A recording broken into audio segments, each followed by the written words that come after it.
Looking for financial support that strives to honor your community's rich heritage and cultural practices? Introducing RBC Origins. Our Indigenous banking specialists provide resources and advice that can help transform your ideas into tangible progress and community prosperity. At RBC, we're committed to driving your goals forward. Learn more at rbc.com/indigenous. RBC, ideas happen here.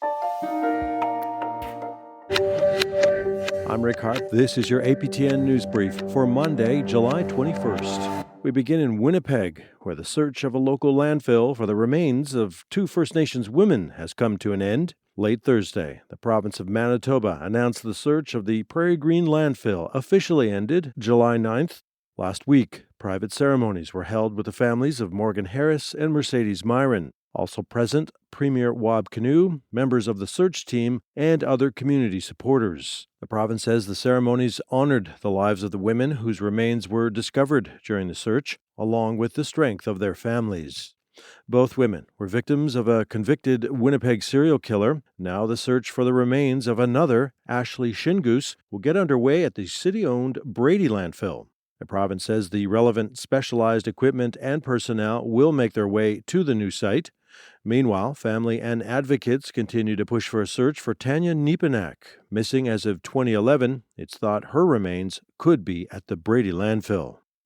A wildfire update now from the federal government, and in response to this summer's destruction of northern parts of BC, Alberta, Saskatchewan, Manitoba, and Ontario, Federal Minister of Energy and Natural Resources Tim Hodgson announced $11.7 million over 4 years for a wildfire resilience consortium. Meant to apply cutting-edge science and technology for wildfire prevention and preparedness, the consortium will draw on the resources of Canadian and foreign governments, as well as the private sector.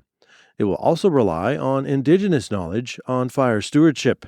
Indigenous Services Canada Minister Mandy Gulmasti noted Indigenous communities have borne the brunt of wildfires, with about 39,000 evacuees from 66 First Nations so far this year. Gulmasti says that's why Indigenous people need to be involved in any strategy to combat wildfires. To truly advance emergency management, First Nations must be full and equal partners. First Nation leadership and community members are best positioned to advise on appropriate practices, as each brings a deep knowledge of their lands and traditions developed over countless generations and with deep connection to their territory. To the Northwest Territories, where the Ekiti Diamond Mine has closed one of its sites, throwing hundreds of employees and contractors out of work. The closure is said to be temporary, attributed to poor market conditions. A 2024 report stated 700 employees and over 500 contractors are connected to the Ekiti mine, 28% of them Northerners. And owner Burgundy Diamond Mines announced the closure of the Point Lake open pit site last week. Meanwhile, its underground Misery mine site will remain open. And finally, the Woodland Cree First Nation in northern Alberta has begun work on a massive 650 gigawatt data center. And as Chris Stewart reports, the chief claims the facility will provide good, green jobs. Artificial intelligence is the hottest item in technology. It can help with your homework, job, or hobbies. But it takes huge amounts of power to operate. And the Woodland Cree First Nation is the 51% owner of the Mita-Aski Data Center. It will be built on the site of an abandoned processing plant in Carmen Creek.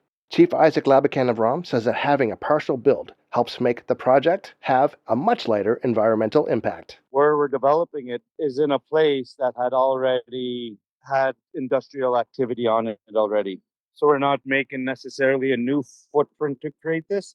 We're creating it on a site and repurposing the site. We believe that the project will end up being net zero in the end. John Horstman is the CFO of Sovereign Digital Infrastructure, the other partner on the data center. And so the natural gas facility itself will be a combined cycle facility, which is a very low emissions intensity.